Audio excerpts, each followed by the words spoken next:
हरे कृष्णा मेरे प्यारे दोस्तों, आई होप आप सब बहुत अच्छे होंगे। तो फिर से स्वागत है आपका अपने चैनल फैक्ट्स गली में। मैं कंचन गुप्ता आपको वो किस्से और अनुभव शेयर करती हूँ जो लोगों ने भक्ति में आने के बाद फील किए हों। तो आज इस वीडियो में क्या है नया, तो टिल एंड जरूर बने रहना, और जो लोग चैनल में नए हैं वो चैनल को सब्सक्राइब करना ना भूले और साथ में बेल आइकन को दबा दे ताकि आपको आने वाली सभी वीडियो की नोटिफिकेशन टाइम से मिलती रहेगी। तो चलिए देर ना करते हुए आज का वीडियो शुरू करते हैं।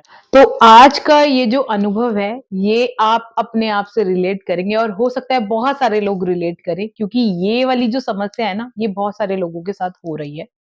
ये जो अनुभव है, ये हमें भेजा है मधु जी ने, जो कि विकासपुरी की रहने वाली है। तो मधु जी बताती है कि वो एक सर्विस क्लास फैमिली है और एक मतलब ठीक-ठाक घर में रहते हैं। बच्चे स्कूल जाने वाले हैं, सब कुछ अच्छा चल रहा था। चीज़ें तब खराब होनी शुरू हुई जब कुछ ऐसे पड़ोसी आ गए। वो कहते हैं ना कि कुछ ऐसे एलिमेंट्स भी होते हैं जो शांति भंग करने पे विश्वास रखते हैं।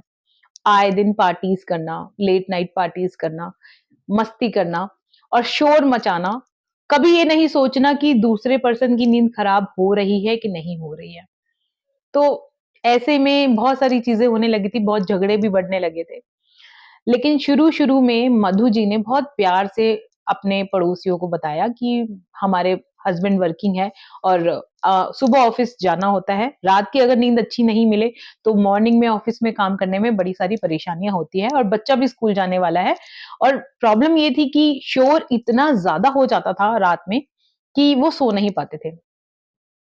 बहुत सारी चीज़ें हुई, उनको प्यार से भी समझाया लेकिन नहीं माने। तो बात इतनी खराब हो गई कि मधु जी को उनके ऊपर कंप्लेंट करनी पड़ी, शोर मचाने के लिए। अब आप देखो 2 कैटेगरी के लोग हैं, जैसे कि मैंने आपको बताया, एक बिज़नेस क्लास और एक सर्विस क्लास। बिज़नेस क्लास ऐसा नहीं है, बहुत अच्छे-अच्छे लोग भी होते हैं जो कि हर चीज़ को मानते हैं, समझते हैं, दूसरे की परेशानी समझते हैं, लेकिन ये जो किस्म के लोग थे ना, इनको कोई फ़र्क नहीं पड़ता था, दूसरा सो रहा है तो सोए, ना सो रहा है तो नहीं सोए, कोई इनको फ़र्क नहीं पड़ता था। इनका फंडा ये होता था कि रात भर इनको पार्टीज़ करनी होती थी और मॉर्निंग में सोना होता था और अपना जब मन करता था, अपना काम पे चले जाते थे। तो इनकी जो इनके पड़ोसी थी, उनकी ज़िंदगी कुछ ऐसे चल रही थी। पैसा था, काफ़ी था, ऐसा कोई परेशानी वाली बात नहीं थी। अब जब मधु जी ने इनके ऊपर कंप्लेंट करी, तो इन्होंने क्या किया, थोड़ा-सा अपनी रिश्वत खिला दी। अब रिश्वत खिलाने की वजह से जो मधु जी का केस था ना, वो दब गया।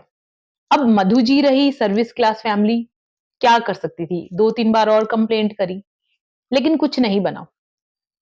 और जो उनका पैसों का इन्फ्लुएंस था ना, उसकी वजह से काफ़ी सारे लोग उनके कंट्रोल में आते जा रहे थे। मधु जी ये सोचते हुए बड़ी परेशान थी, क्योंकि उनका साथ का घर लगता था और आए दिन पार्टीज़, लोगों का आना-जाना, गाड़ियों की शोर मचाना, बाइक्स का आना, मतलब बहुत सारा ऐसा परेशानियाँ होने लगी थी। अब मधु जी बहुत ज़्यादा परेशान थी। दिन-रात वो ये सोचती थी कि हमने इतनी मेहनत से ये घर बनाया है, लेकिन कुछ ऐसे लोगों ने आकर हमारे घर का माहौल बिल्कुल खराब कर दिया, जो कि मतलब कुछ किया नहीं जा सकता। जब बहुत ज़्यादा परेशान हो गई और सपोर्ट किसी भी, आजकल क्या होता है, एक-दूसरे का सपोर्ट दुनिया नहीं करती है। गलत हो रहा है तो होने देती है, क्योंकि उनके साथ कुछ गलत नहीं हो रहा, तो वो उस गलत होने में पार्टिसिपेट नहीं करती है। ठीक है, लेकिन मन में मधु जी के भी बहुत आया कि हो सकता है आज मैं इस चीज़ के लिए मतलब परेशान हो रही हूँ, कल तुम भी हो सकते हो। ऐसे लोगों को बढ़ावा देने का मतलब है कि आज इनके ऊपर बात बनी है, तो कल तुम पे भी ज़रूर बात बनेगी। मधु जी ने फिर भी सब कुछ भगवान के ऊपर छोड़ दिया। भगवान को बहुत मानने वाली थी, प्रभु का सहारा लिया और जैसे कहते हैं ना संकल्प लेना, उन्होंने संकल्प सिर्फ़ और सिर्फ़ इस परेशानी के लिए ही लिया, क्योंकि उनको माइग्रेन की इश्यू थी और साथ में हस्बैंड वगैरह भी परेशान थे, आवाज़ की वज़ह से बेटे की भी नींद पूरी नहीं हो पा रही थी, पढ़ाई का टाइम आ रहा था। उन्होंने संकल्प लिया प्रभु के नाम का, राम नाम लेखन का।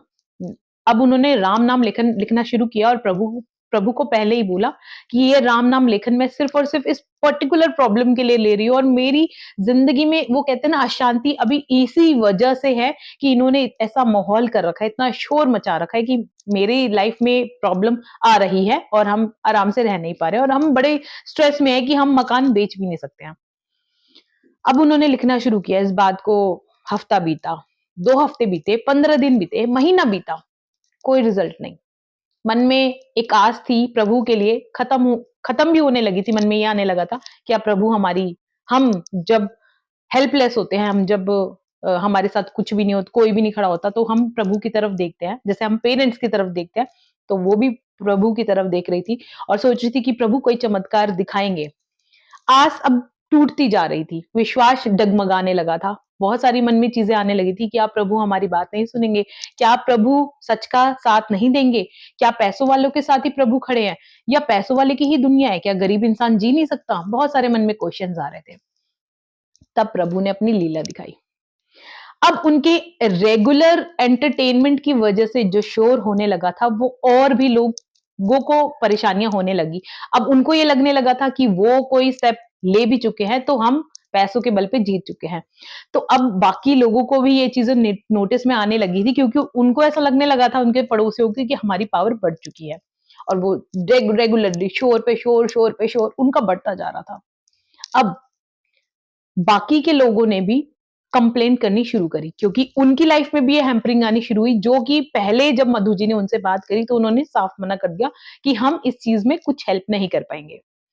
अब उन लोगों ने भी कंप्लेंट करनी जब शुरू करी, तो पुलिस ने उनकी तरफ एक्शन लिया और मधु जी का काम हो गया। इसे कहते हैं राम नाम लेखन की शक्ति। जो काम कहते हैं ना, हम सोचते हैं कि नहीं हो पा रहा है या कैसे होगा, क्या होगा, उस टाइम पे आप इसे प्रभु पे छोड़ दो और फिर चमत्कार होते हैं, ज़रूर होते हैं। बहुत सारे ऐसे अनुभव हमने देखे हैं और आपको सुनाए भी हैं, जिसमें कुछ ऐसे चमत्कार होते हैं जो हमने सोचे भी ना हो। आई होप ये वीडियो आपने पसंद किया होगा और ऐसी ही और वीडियो देखने के लिए चैनल में ज़रूर बने रहना और अपने एक्सपीरियंसेस, अपने अनुभव भी हमें ज़रूर शेयर करना, ताकि हम लोगों को ऐसे मोटिवेट कर सकें कि जब कोई साथ नहीं होगा तब प्रभु साथ में खड़े होंगे, लेकिन सिर्फ आपको उनको बुलाने की देर है। तो मिलते हैं अगली वीडियो में, तब तक के लिए जय श्री राम।